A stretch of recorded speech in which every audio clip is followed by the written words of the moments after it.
Hello everyone, நான் Madan Gowri and hello my dear MG squad. நேத்திக்கு வீடியோல எந்த ஒரு பிரச்சனை நடந்துடக்கூடாதுன்னு நம்ம நினைச்சு பயந்தோமோ அதே விஷயம் நடக்க ஆரம்பிச்சிருச்சு. ஸ்ட்ரெயிட் ஆஃப் ஹோர்மூஸ் இந்த ஒரு 33 கிலோமீட்டர் கேப்ல இருக்கக்கூடிய கடல்ல இருந்து தான் நம்மளுக்கு வர வேண்டிய எல்பிஜி கேஸ் இன்னைக்கு சென்னை, பெங்களூர், ஹைதராபாத், மதுரை, கோயம்புத்தூர், கன்னியாகுமரின்னு நம்ம எத்தனையோ ஊர் பேர் சொல்லலாம். எல்லா இடத்துலயும் இன்னைக்கு பிரச்சனை ஆயிட்டு இருக்கிறது எல்பிஜி கேஸ். கரெக்டா? இதுல மெஜாரிட்டி நம்மளுக்கு இந்த ஒரு 33 கிலோமீட்டர் தண்ணி பகுதியில இருந்து தான் வந்துட்டு இருக்குங்கிறது நேத்திக்கு வீடியோல டிஸ்கஸ் பண்ணோம். இந்த இடத்துல கப்பல்கள் போடுறதுக்கு பயப்படுறாங்கன்னு சொன்னோம். அத மீறி ஒரு கப்பல் இன்னைக்கு அங்க இருந்து கிளம்பி இருக்குது. ஓகேவா? கிளம்பின அந்த ஒரு கப்பல் இந்தியாவுக்கு வர வேண்டிய கப்பல். உள்ள கார்கோலாம் கொண்டு வருது. ஓகேவா? இந்த கப்பல் இந்தியாவுக்கு வர்ற நேரத்துல அந்த கப்பல் மேல ஒரு தாக்குதலுக்கு உள்ளாக்கப்பட்டிருக்குது. அந்த கப்பல்ல இருக்கக்கூடிய 20 பேரை ஒமான் நாட்டு நேவி காப்பாத்திட்டாங்க. அவங்க தண்ணிக்குள்ள குதிச்சு அவங்கள காப்பாத்திட்டாங்க. இன்னும் 3 பேர் என்னானாங்கன்னு தெரியல. ஒரு கப்பல் கிடையாது, 3 கப்பல்கள். இது ஒரு வேர்ல்டையே அதிர வைக்கக்கூடிய ஒரு இன்ஃபர்மேஷன்.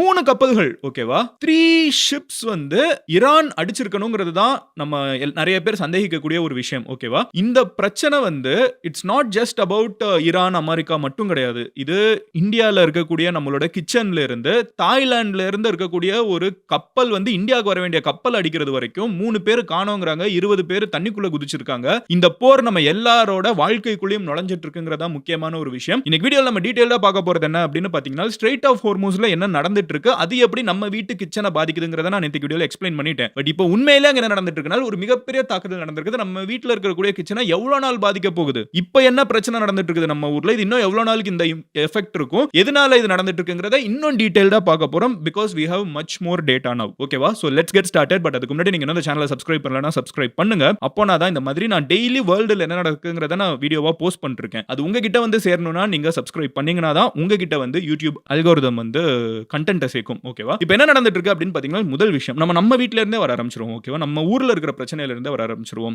இன்னைக்கு தமிழ்நாட்டில் இருக்கக்கூடிய major hotel chains, not just Tamil Nadu, India ஃபுல்லாவே நீங்க எடுத்துக்கிட்டீங்கன்னா தோசை போட மாட்டோங்கிறாங்க. ஓகேவா? மசாலா தோசை கிடையாது, ஆனியன் தோசை கிடையாது, செட் தோசை கிடையாது. ஏன்னா இதுக்கெல்லாம் கண்டினியூஸா நம்ம அடுப்பை எரிய வச்சுக்கிட்டே இருக்கணும். அதே மாதிரி ஃப்ரைட் ரைஸ் தவிர்க்க பாக்குறாங்க, நூடுல்ஸ் தவிர்க்கிறாங்க, சில்லி சிக்கன் தவிர்க்கிறாங்க, ஆப்பம், சப்பாத்தி, நான் மாதிரி இருக்கிறது ஆப்பம் தவிர்க்கிறாங்க, நார்த் இந்தியால சப்பாத்தியை தவிர்க்கிறாங்க. அதே மாதிரி பாத்தீங்கன்னா இந்த பஜ்ஜி, பக்கோடா, போண்டா, வடை, இந்த மாதிரி நிறைய ஃபுட் ஐட்டம்ஸ் தவிர்க்கிறாங்க. ஏன்னா இந்த ஃபுட் ஐட்டம்ஸ் எல்லாம் ஹோட்டல்ல சமைக்கிறதுக்கு கண்டினியூஸா கேஸ் தேவை. இப்போ இந்தியால இருக்கக்கூடிய வீடுகளுக்கு எல்லாத்துக்கும் கேஸை அதிகமா கொடுக்கணுங்கிறதுக்கு, அதாவது கேஸ் பற்றாக்குறை ஆயிடக்கூடாது, அதாவது நம்ம வீட்ல இருக்கக்கூடிய அடுப்புக்கு கேஸ் ஒழுங்கா வரணுங்கிறதுனால கவர்மெண்ட் என்ன பண்றாங்கன்னா, இந்த மாதிரி கமர்ஷியலா இருக்கக்கூடிய பெரிய பெரிய ஹோட்டல்ஸ்க்கு கேஸை கொடுக்கறத கம்மியாக்குறாங்க. இதோட வெளிப்பாடா என்ன ஆகுது அப்படின்னு பாத்தீங்கன்னா, இப்போ நம்ம ஊர்ல ஹோட்டல்ஸ்லயே பாத்தீங்கன்னா இட்லி, அப்புறம் லெமன் ரைஸ் லஞ்சுக்கு, டாமரின் ரைஸ், அந்த புளி சாதம், தயிர் சாதம், இந்த மாதிரி லஞ்சை சுருக்குறாங்க. ஏன்னா அந்த சாம்பாரோ ரசமோ செய்யறதுக்கு, பொரியல் இதெல்லாம் வைக்கிறதுக்கு நம்மளுக்கு அதிகமா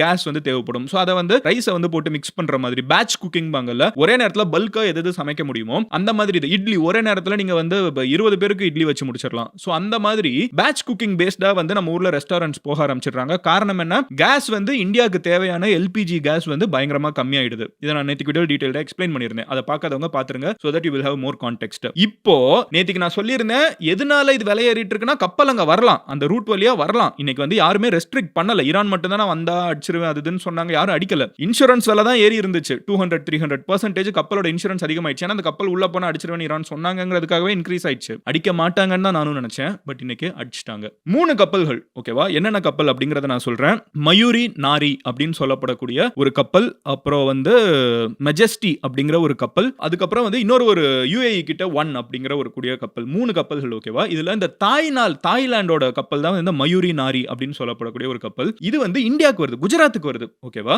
இதுக்குள்ள என்ன இருந்துச்சுன்னு நம்மளுக்கு எக்ஸாக்ட்டா தெரியலனாலும் ஓரளவுக்கு இந்த மாதிரி கப்பல்களுக்குள்ள என்ன இருக்கும், இந்த கப்பல் இதுக்கு முன்னாடி என்ன கேரி பண்ணிருக்குன்னு பாக்குறப்போ கரி, அயன் ஓர், இந்த மாதிரி முக்கியமான எனர்ஜி பேஸ்டு விஷயங்களே நம்ம ஊருக்கு இந்த கப்பலே கொண்டு வந்துட்டு இருந்திருக்குது. ஓகேவா? என்ன சொல்றாங்க ஈரான், இந்த ஸ்ட்ரெயிட் ஆஃப் ஹோர்மூஸ்ங்கிறது ஒரு சின்ன இடம், இதுக்குள்ள எந்த கப்பல் போனாலும் நாங்க அடிச்சு உடைச்சிருவோம், அதனால உள்ளுக்குள்ள போகாதீங்க அப்படிங்கிறாங்க. ஏன் ஈரான் இதை சொல்றாங்க? ஈரான் இதை சொல்றதுக்கான காரணம், அமெரிக்கா அவங்கள போட்டு அடிக்கிறாங்க. வேர்ல்டுல இருக்கிற எந்த கண்ட்ரி ஈரானோட ஹெல்ப்புக்கு பெருசா வரல. ஈரான் என்ன சொல்றாங்கன்னா, ஏன் பிரச்சனையா உலக பிரச்சனையா மாத்திரம் பாரு, என்னைய அமெரிக்கா கை வச்சாங்கன்னா என்கிட்ட எந்த கப்பலும் போக முடியாது. உலகத்துல இருக்கக்கூடிய முக்கியமான கப்பல்கள் எல்லாமே ஈரானோட அந்த ஒரு சின்ன கேப் வழியா தான் போகணும். அந்த 33 கிலோமீட்டர் கேப் வழியா தான் போய் ஆகணும். அதுதான் அங்க இருக்கக்கூடிய ஒரே வழி. ஓகேவா? அந்த மிகப்பெரிய கடல் ஈரான் கிட்ட அப்படியே சுருங்கி போகுது. ஸ்கெட்ச் எப்படி இருக்கு பாருங்க, என்விரான்மென்ட் நேச்சரோட ஸ்கெட்ச். அந்த இடத்துல ஈரான் தான் கண்ட்ரோல் பண்றாங்க. ஒரு சைடு ஒமான் இருக்காங்க, இன்னொரு சைடு ஈரான் இருக்காங்க. பட் ஈரான் தான் ஸ்ட்ராங்கர் கண்ட்ரி அதுல. ஈரான் வந்து அத கண்ட்ரோல் பண்றாங்க. இப்போ அமெரிக்கா வந்து அத போட்டு ஈரான போட்டு அடிக்கிறதுனால ஈரான் என்ன சொல்றாங்கன்னா, இது வழியா கப்பல போக விட மாட்டேன். சொன்னது மட்டும் இல்லாம கன்டினியூஸா 3 கப்பல்களையும் அடிச்சிட்டாங்க.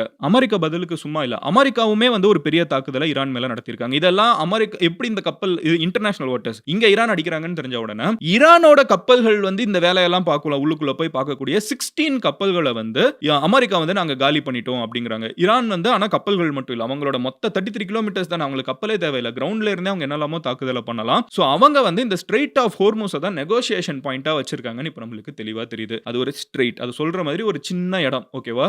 இந்த ஒரு சின்ன இடத்து வழியா தான் இந்தியா மாதிரி, சைனா மாதிரி, அப்புறம் இந்த மிடில் ஈஸ்ட்ல இருந்து நிறைய வர வேண்டிய ஆயில், எனர்ஜி, ஓகேவா, எனர்ஜி, கேஸ் இதெல்லாமே நம்மளுக்கு இங்க இருந்து தான் வருது. இந்த சின்ன ஸ்ட்ரெயிட்டை வந்து இவங்க கண்ட்ரோல் பண்ண என்ன ஆகுதுன்னா, நம்ம வீட்ல வர வேண்டிய கேஸ் வந்து வர மாட்டேங்குது. ஏன்னா அது இங்க தான் வந்துட்டு இருக்குது, ஓகேவா? நம்ம வாங்க வேண்டிய இட்லி தோசை வாங்குறதுல பிரச்சனை வர ஆரம்பிக்குது. ஹோட்டல்ஸ்ல ஹோட்டல் ஓனர்ஸ் வந்து பெரிய பெரிய ஹோட்டல்ஸ் ரன் பண்றதுல பிரச்சனை வர ஆரம்பிக்குது. எல்லாம் எதனால? ஈரான் வந்து இந்த இடத்தை கண்ட்ரோல் பண்ண ஆரம்பிக்கிறப்போ அவங்க இந்த இடத்துல போகாதீங்கங்கறாங்க. அதை மீறி போன கப்பல்களை அடிக்கிறாங்க. இப்போ ஈரான் வந்து இதை அடிக்க ஆரம்பிச்ச உடனே it is becoming an international problem. But ஒரு விஷயத்தை நம்ம கவனிக்கணும். ஈரான் வந்து முதல் கண்ட்ரி கிடையாது இந்த மாதிரி ஒரு முக்கியமான ஸ்ட்ரெயிட்டை யூஸ் பண்றதுக்கு. நீங்க இன் பாஸ்ட் பாத்தீங்கன்னா நம்மளோட தமிழ் வரலாறுலயே நிறைய இடங்கள்ல கடலை வந்து யாரு ஆட்சி செய்யறாங்களோ, கடலை யாரு கண்ட்ரோல் பண்றாங்களோ அவங்க உலகத்தையே கண்ட்ரோல் பண்ணுவாங்கன்னு எழுதி இருக்காங்க. சோழர்கள் வந்து இங்க இருந்து கிளம்பி போய் மலேசியா அங்க வரைக்கும் போய் அவங்க வந்து ஆட்சி செய்யணும்னு நினைச்சதோ, அங்க இருக்கிற டோல்ஸ் தான் மெயினான பிரச்சனை. அவங்களுக்கு டோல் வந்து யார் யார் கடல்ல போறாங்க. ஏன்னா சில இடங்கள்ல ரொம்ப குறுகிய பாதை, உலகம் பெருசா வளர்ந்து கடல் வந்து எவ்வளவு இடத்துல இருந்தாலும் சில இடங்கள்ல ரொம்ப நேரோவா போகுது, அந்த வழியா தான் போகணும். போறப்ப அங்க இருக்கிற யாராவது பிரச்சனை பண்ணாங்கன்னா அது பெரிய பிரச்சனை. நான் சொல்றேன்ல 1000 இயர்ஸ்க்கு முன்னாடி 2000 இயர்ஸ்க்கு முன்னாடி போனீங்கன்னா கூட நம்ம ஊர்ல இந்த பிரச்சனை இருந்திருக்குது. நம்ம தமிழர்களுக்கே இந்த பிரச்சனை இருந்திருக்குது. தமிழர்கள் இதை கண்ட்ரோலே பண்ணிருக்காங்க. ஈரான் மாதிரி இப்ப ஈரான் இதை கண்ட்ரோல் பண்ற மாதிரி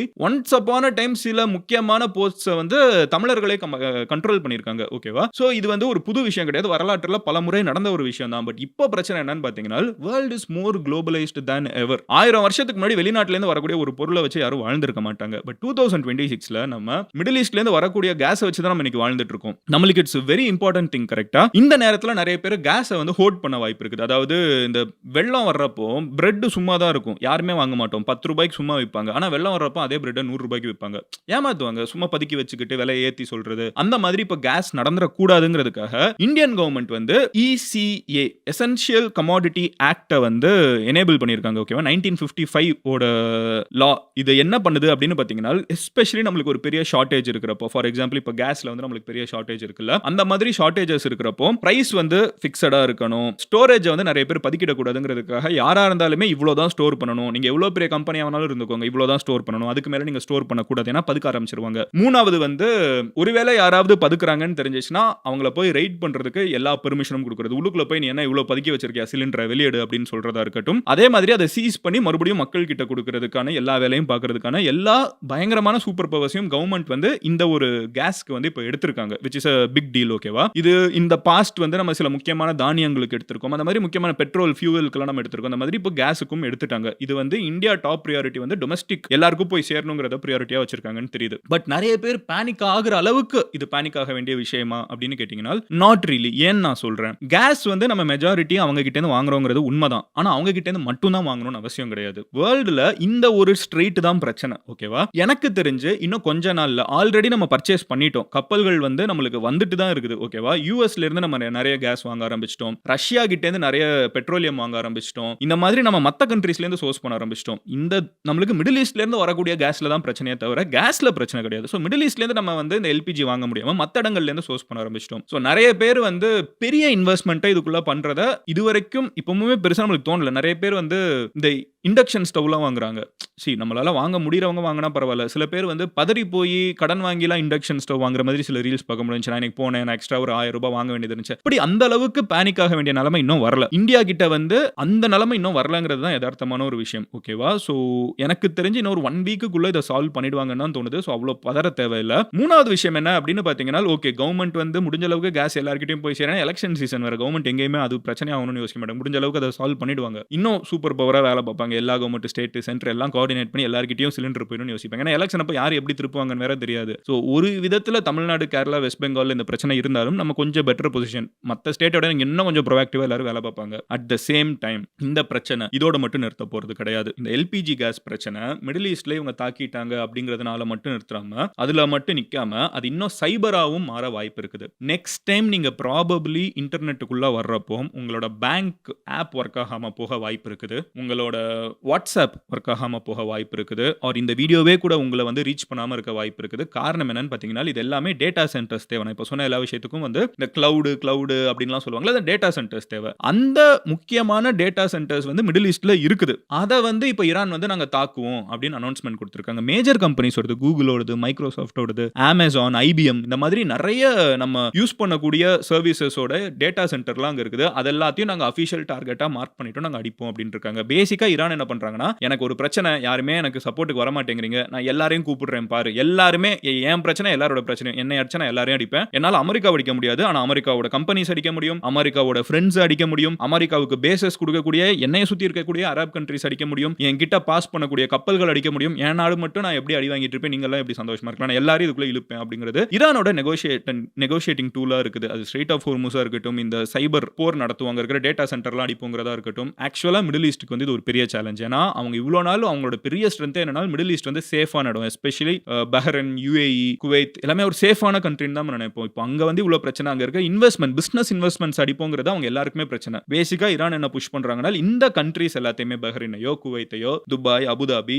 அங்க இருக்கிற கண்ட்ரீஸ் எல்லாம் அமெரிக்கா கிட்ட போய் கேட்கணும். அவங்க ஈரான் அதை தான் எதிர்பார்க்கறாங்க. இதை பாக்குறப்ப அதுதான் நம்மளுக்கு தெரியுது. ஈரான் வந்து என்ன எதிர்பார்க்கறாங்கன்னா, இந்த கண்ட்ரீஸ் எல்லாம் இங்க US கிட்ட போய் இந்த மாதிரி அவங்கள அடிக்காதீங்க, பதிலுக்கு இங்க இன்வெஸ்ட்மெண்ட்ஸ் எல்லாம் அடிக்கிறாங்க, எங்களோட ஃபியூச்சர்ல வந்து அது பிரச்சனை வரலாம். ஏன்னா இந்த கண்ட்ரீஸ் எல்லாம் extremely dependent on business investments, oil, water அதெல்லாத்தையும் போய் கை வச்சிட்டு இருக்காங்க. சோ ஈரான்னால அமெரிக்காவை அடிக்க முடியலனாலும் நடுவுல இருக்கக்கூடிய இந்த ப்ராக்சிஸ் மாதிரி இவங்களை போட்டு அடிச்சிட்டு இருக்கிறது தான் இப்போ இருக்கக்கூடிய பெரிய பிரச்சனை. அதுல தான் நம்மளுக்கு வர வேண்டிய கேஸும் அடி வாங்கிட்டு இருக்குது. நம்ம குஜராத்துக்கு வர வேண்டிய ஒரு கப்பலே டைரக்டா அடிச்சு 20 பேர் தண்ணிக்குள்ள குதிச்சு 3 பேர் காணோங்கிற ஒரு நிலைமை இருக்குது. கேட்கறதுக்கு ரொம்ப பதட்டமா இருக்குது. ஹோப்ஃபுல்லி இது எல்லாமே சீக்கிரமா முடிவுக்கு வரணும். பட் ஜென்யூனா சொல்லணும்னா பார்த்தா முடிவுக்கு வர மாதிரி இல்ல. இது இன்னும் பெருசாகும் தான் தோணுது. ஏன்னா அமெரிக்கா வந்து இருக்கிறதுலே மிகப்பெரிய தாக்குதலை அடுத்து நாங்க பண்ண போறோம் அப்படின்னு சொல்லியிருக்காங்க. அது என்ன நம்மளுக்கு தெரியல. பட் அது ஒன்னு சொல்லியிருக்காங்க. 2 பேருமே ஒரு ஸ்டெப் கூட பின்வாங்காம மாத்தி இன்க்ரீஸ் பண்ணிட்டே போயிட்டு இருக்காங்களே இன்டென்சிட்டியை தவிர, நடுவுல பாதிக்கப்படக்கூடியது பொதுமக்களும். இப்படி சம்பந்தமே இல்லாம நம்ம வந்து thousands of கிலோமீட்டர் தள்ளி இருந்துகிட்டு நம்ம சாப்பாடுக்கு ஏன் எனக்கு வந்து ஒரு விஷயம் புரியல. 2026ல வாழ்ந்துட்டு இருக்கோம். ஏதோ 1920s 30sல இந்த முதல் உலகப் போர்,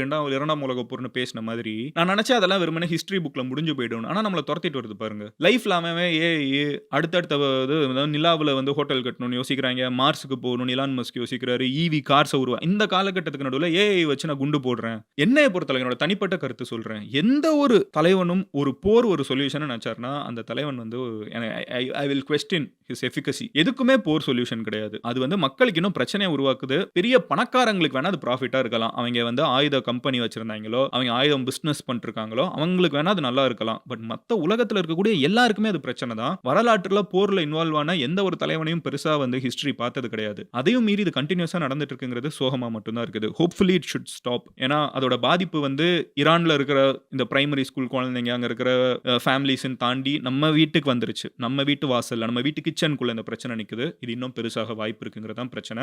கேஸ் பிரச்சனை இந்தியால கவர்மெண்ட் கண்ட்ரோல் பண்ணிடுங்கிறத நான் ஸ்ட்ராங்கா நம்புறேன். நான் சொன்ன மாதிரி பல ரீசன்ஸ் இருக்குது. அது ஒரு முக்கியமான ஒரு reason. Especially Tamil Nadu, Kerala, west பெங்கால்ல வந்து எலெக்ஷன்ஸ் வருதுங்கிறது. எப்படியாவது இதை கண்ட்ரோல் பண்ணணும். ஸ்டேட்டும் சென்ட்ரும் 2 பேருமே ஒர்க் பண்ணுவாங்க. 2 பேரும் மோதிக்கிட்டாலுமே இந்த ஒரு பிரச்சனையில சூப்பர் ஃபாஸ்டா ஒர்க் பண்ணுவாங்கங்கிறத நான் நம்புறேன்.